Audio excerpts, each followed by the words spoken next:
The history of our alliance is, of course, in context, relatively new. It started just a couple of years ago. But before I talk about how that came to pass, it might be good to just connect it with those things that have happened all through the history of our great nation. You know, many people don't realize that when America was founded, it was founded through the passion and preaching and teaching of its pastors.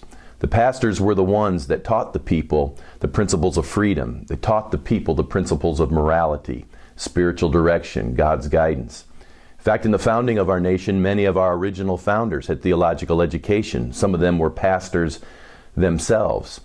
In fact, when it came time for the great decisions of the Continental Congress and the founding of this nation, oftentimes they would turn to the pulpits and to the pastors to hear what the Bible had to say about it.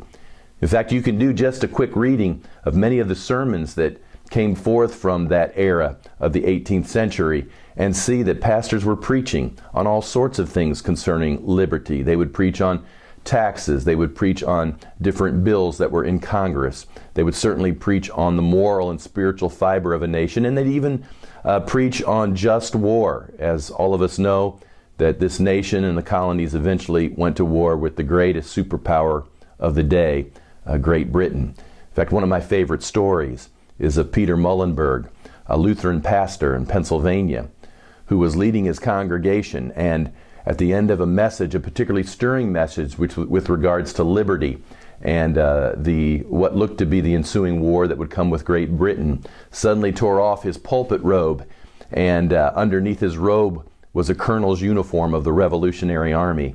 And it was there that he solicited his men to come join him in the fight for liberty. This literally was the role of pastors. In fact, pastors were so feared with regards to the British Army that whenever the British Army would invade a colonial town, one of the first places they would go would be to the church, and they would burn the churches to the ground. They would find the home of the pastor and kill him or imprison him as well as his family. In fact, they called the pastors the Black-Robed Regiment. These were the ones they knew that were inputting the people and inputting the direction of this fledgling nation. In fact, when Adams and Jefferson were later asked what and who were the biggest influences on the starting of this nation, they both responded without hesitation, it was the pastors. Without the pastors, this nation never would have been founded. Well, that time has come again. This nation has lost its way. These perhaps are the most critical days that we have ever faced as a nation, and it is time once again for pastors to arise and step into their God-given role as the voices of direction and leadership in this particular hour. It is time we once again began to speak to the great issues that we're facing in this day. Not only the moral issues, which are indeed important, but the Bible has much to say comprehensively concerning our government, concerning our taxes, concerning the economy, concerning immigration, concerning all the different things, legislation, litigation. There is not an aspect of civil society that the Bible does not touch upon, and only the pastors are the ones that can teach the people and lead them to God's ways in this regard. Now, knowing that, it became a stirring inside of me that we're living in an hour that these things need to be implemented again. I have a good friend. His name is Dr. Ron Johnson. He pastors a great church in northern Indiana.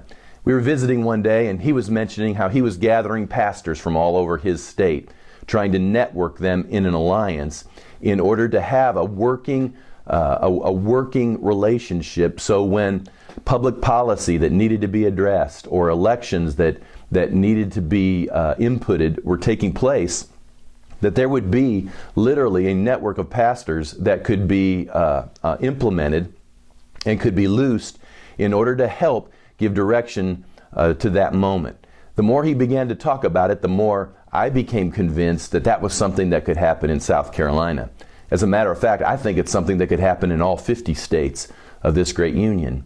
And so I just began to gather. I've lived in this state for nearly 25 years. Because of the length of time, there's hardly a town that I can drive through that I don't know a pastor in that town, no matter how great or how small. I just started to connect and network and talk with all of these pastors that I have come to know through these years. And because of that, I began to develop a mailing list, and we begun to gather in order that we can address the very things that I've already spoken about. I'm not a great personality. I don't pastor a megachurch, but someone had to be a gatherer. And so I felt like the Lord said to me, gather. And that's exactly what I'm trying to do. We're gathering because it's going to take more than just one voice to change a nation. As a matter of fact, I don't know that one church can change a nation. I'm not sure one church could even change a state. But the church could lead this nation into the ways of God and the ways that could cause it to prosper again and to be blessed and to find the favor of our Lord. And so through this history, we've come to this point.